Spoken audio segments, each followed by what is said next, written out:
Assalamualaikum warahmatullahi wabarakatuh. Ilmu adalah harta yang amat berharga, bahkan lebih berharga daripada kekayaan berupa materi. Paling tidak, begitulah di mata Qadhi Jalaluddin Al-Qifti. Beliau adalah ulama halab yang memiliki perhatian besar terhadap kitab para ulama. Beliau gemar mengumpulkan kitab para ulama, terutama yang ditulis langsung oleh penulisnya. Tak aneh jika beliau menjadi rujukan para ulama pada zamannya. Suatu saat Qadhi Jalaluddin memperoleh kitab Al-Ansab yang ditulis tangan oleh penulisnya sendiri, yakni Imam As-Sam'ani. Hanya saja, kitab yang diperoleh kurang satu jilid.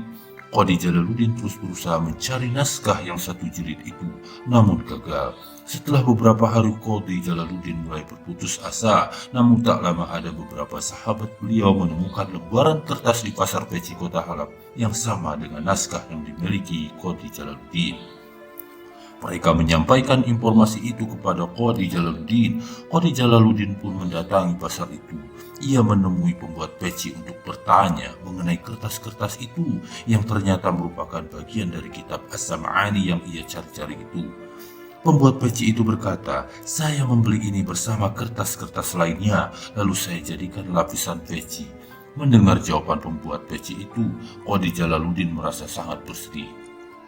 Karena amat berharga, generasi muslim pada masa lalu selalu memiliki hasrat yang tinggi untuk menguasai ilmu. Untuk itu, mereka senantiasa berupaya sungguh-sungguh dalam belajar. Terkait kesungguhan dalam belajar ini, Ja'far Al-Maraghi mengisahkan, "Aku memasuki pemakaman di Tusta, lalu aku mendengar ada teriakan, 'Al-Amasi' dari Abu Shalih, dari Abu Hurairah, 'Al-Amasi' dari Abu Shalih, dari Abu Hurairah." Terus diulang-ulang dalam waktu yang lama. Aku mencari tahu dari mana asal suara itu. Akhirnya aku melihat Ibnu Zuhair sedang belajar sendiri menghafal hadis Al-Amasi. Kesungguhan dalam belajar juga ditunjukkan oleh Imam Abu Ishaq Al-Shirazi. Beliau adalah salah seorang ulama mazhab Asy-Syafi'i yang terkenal dengan hafalan yang kuat. Hal itu tidak mengherankan karena mujahadah Imam Asy-Syirazi dalam belajar pun amat kuat. Mengenai mujahadah beliau dalam belajar, beliau pernah bertutur, "Aku biasa mengulangi setiap masalah qiyas sebanyak 1000 kali. Jika aku selesai, aku menghafal qiyas yang lainnya. Demikianlah aku mengulangi setiap pelajaran 1000 kali."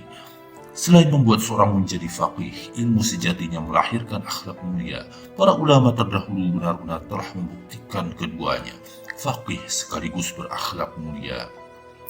Contohnya adalah Imam Abu Hanifah. Beliau memiliki murid bernama Imam Abu Yusuf. Suatu saat Imam Abu Yusuf menghadiri majelis ilmu Imam Abu Hanifah, namun ayahnya melarang.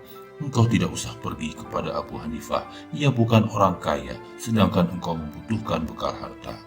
Sejak itu Imam Abu Yusuf mulai jarang menghadiri majelis Imam Abu Hanifah. Imam Abu Hanifah pun merasa kehilangan. Suatu saat beliau bertanya mengenai seringnya Imam Abu Yusuf tidak hadir di majelis beliau.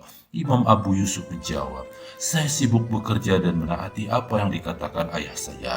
Mendengar itu Imam Abu Hanifah segera memberi Imam Abu Yusuf uang 100 dirham, sekira-kiranya 7 juta rupiah, seraya berkata, "Gunakan ini dan tetaplah mengikuti halakoh. Jika telah habis, sampaikan saja kepadaku." Akhirnya Imam Abu Yusuf aktif kembali dalam halakoh. Imam Abu Hanifah pun terus memberi Imam Abu Yusuf uang dan tidak pernah terlambat. Hal itu terus berlangsung selama 29 tahun sampai Imam Abu Yusuf memperoleh banyak ilmu dan harta dari Imam Abu Hanifah. Akhlak mulia juga ditunjukkan oleh Imam Abdurrahman, salah seorang ulama mazhab Syafi'i. Ini terkenal dengan sifat wara'nya. Khurrah binti Abdurrahman Al-Sinjawi, istrinya, menyampaikan bahwa suaminya pernah tidak makan nasi sekian lama. Pasalnya, penanaman padi membutuhkan banyak air. Saat itu, di wilayah tempat tinggalnya, yakni Marwa, air tidak banyak sehingga menjadi bahan rebutan. Akibatnya, banyak petani yang melakukan kezaliman terhadap petani lainnya demi memperoleh air untuk mengairi lahannya. Inilah yang menjadi alasan nama Imam Abdurrahman tidak makan nasi sekian lama. Akhlak mulia juga ditunjukkan oleh Syekh Ad-Damiri Ad-Darini, juga salah seorang ulama besar mazhab Syafi'i. Suatu saat ulama yang hidup pada abad ke-8 Hijrah ini melakukan perjalanan di wilayah Mesir dengan mengenakan sorban yang telah usang, yang telah berubah warnanya hingga terlihat kebiru-biruan, seperti warna sorban yang dipakai oleh para pendeta Qibti. Karena itulah ada seorang yang tertarik mendekati beliau untuk mendakwahi beliau. Ia menyuruh Syekh Ad-Damiri masuk Islam dan bersyahadat. Katakanlah, aku bersaksi bahwa tidak ada Tuhan selain Allah dan bahwa Muhammad Rasulullah. Tanpa sedikit pun tersinggung, apalagi marah, ia segera mengucapkan kalimat syahadat. Kemudian orang itu berkata, pergilah kepada Qadi untuk bersyahadat di hadapan beliau. Syekh Ad-Damiri pun pergi dengan diarak oleh banyak anak kecil di belakang beliau, sebagaimana yang biasa terjadi pada orang yang hendak masuk Islam. Setelah Syekh Ad-Damiri sampai ke tempat Qadi, sang Qadi yang cukup mengenal Syekh Ad-Damiri pun terheran-heran. Ada apa ini, wahai Syekh? Syekh Ad-Damiri menjawab, dia menyuruh aku untuk mengucapkan 2 kalimat syahadat. Aku pun mengucapkannya. Lalu dia menyuruh aku pergi menghadap Anda untuk mengucapkan kalimat syahadat di hadapan Anda. Karena itu aku pun datang kepada Anda. Akhlak mulia pun ditunjukkan oleh Imam Asy-Sya'bi. Suatu saat beliau dicela oleh seseorang, namun beliau tidak risau apalagi marah.